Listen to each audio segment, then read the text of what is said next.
Welcome back to the Guards Ball Podcast, where we bring you 30 minutes of nothing but Guardians baseball talk 3 times a week. I'm your host, CJ Cox, and today we're diving in to some roster moves, position battles, and previewing opening day. Let's get into it. Tyler Freeman traded for Nolan Jones. What this means for the Guardians. In a bit of a surprise move, the Guardians sent Tyler Freeman to the Rockies in exchange for Nolan Jones, who's been making a return to Cleveland after a breakout 2023 season in Colorado. Why did this trade happen? Freeman had been solid, but with Arias and Schneidman splitting time at second, Freeman's opportunities were going to be limited. Plus, the Guardians needed a more consistent bat in right field, and Jones brings that. Jones' 2023 line with Colorado, 297, 20 homers, 62 RBIs, and a 931 OPS in 106 games. Jones has injury problems, but hopefully that 2025 season we can turn that around. Jones found his swing in Colorado, showing more power and plate discipline that the Guardians were hoping for when they drafted him. Bringing him back to Cleveland gives a much-needed power threat in the middle of the lineup, who is consistent, unlike Noel. Noel will still see time in right, DH, and maybe a little at first, but this clears up that hole in the lineup. How Jones fits. Expect Jones to take over right field. Will Brennan was struggling before he was optioned. His bat should add protection behind Jose and Kyle Manzardo, giving the lineup more of a balance. So now you have like 4 power threats instead of 2 or 3 like we had last year. Next question. Who fills the gap at second base? With Freeman gone, second base is now a battle between Arias and Schneidman. My prediction is Arias will likely get the first crack at the job due to his defensive and power advantage. But if his bat stays cold like it usually does, Schneidman will get to take it over. Don't be surprised if the Guards go with the hot hand early in the season. I see that the Guards go with the hot hand 9 times out of 10. I like how Vogt does that. I mean, if Schneidman goes up there and hits 3 homers in the first 5 games, Schneidman's going to be your everyday second baseman. What to expect from Nolan Jones? What's the different about Jones now than in 2022?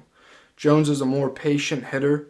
He capitalizes on mistake pitches, and his exit velocity was amongst the highest in the Colorado lineup. Defensively, he's improved in the outfield and has a strong arm to right field, and that's something that the Guardians has been missing for 3-4 years now. If Jones stays healthy and keeps his approach at the plate, 25 homers and 80 ribbies aren't out of the question. Deep dive into Logan Allen holding down the number 5 spot. Logan Allen is going to stick as the Guardians' 5th starter, but he's going to need to stay sharp with plenty of arms waiting in Columbus. Last year, his numbers were 381, 381 ERA, 141 innings pitched, 24 starts, reliable, but needs to limit the walks and work deeper into the games. What we need to watch. Allen's changeup is still his bread and butter, but his fastball command will likely be key for him to hold down that 5th spot in the rotation. Plenty of arms in AAA, as I said before. McKenzie's in the bullpen. Bieber and Means coming back in July, June. So, arms are going to be coming back.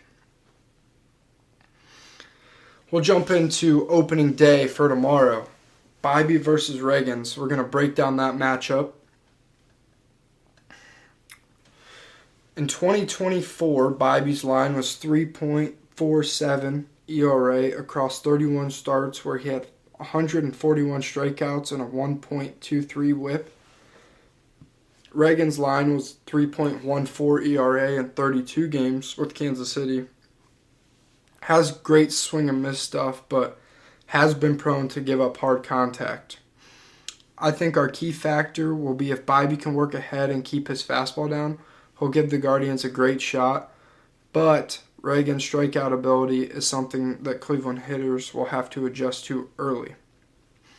Who's hot and who's not off of Bibee and Reagan's lifetime?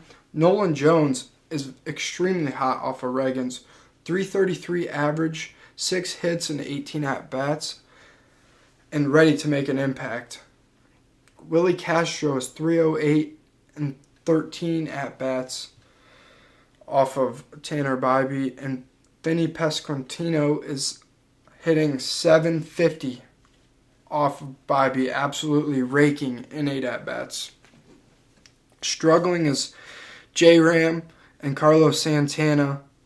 J-Ram has 1 hit and 8 at-bats, and Carlos Santana is hitting 210 at-bats. The veteran needs the bat to heat up or at least walk. And then you have steady Stephen Kwan hitting a 375, 8 at-bats, consistent as ever, setting the table at the top. A little bit of betting insights for tomorrow night's game. If you guys are bettors, the Guardians are 110 dogs. Decent value if you believe in Bibee outdueling Reagan's and the bats to wake up. The over-under is 7.5 total runs, and the over is at -108, and the under is at -112. With two solid starters, the under looks tempting, but it is opening day. I think the bats will get going. My personal best bet pick is that the Guardians money line, 110, with Bibee on the mound against Kansas City's offense. Still inconsistent. They have filled most of the holes, though. That's where I think the value's at. So those are the keys to look at for tomorrow. We'll get the lineups tomorrow. It'll be interesting to see who they give the nod to at second and who is playing right. So stay tuned for that. That'll be on the Instagram. If you do not follow the Instagram, it is Guards Ball Podcast. Daily content there. So, and I think that's going to wrap up today's episode of the Guards Ball Podcast. We'll be back later this week, Friday, to talk about the upcoming weekend, give you more betting insights and roster updates. Thanks for tuning in as always, and go Guards.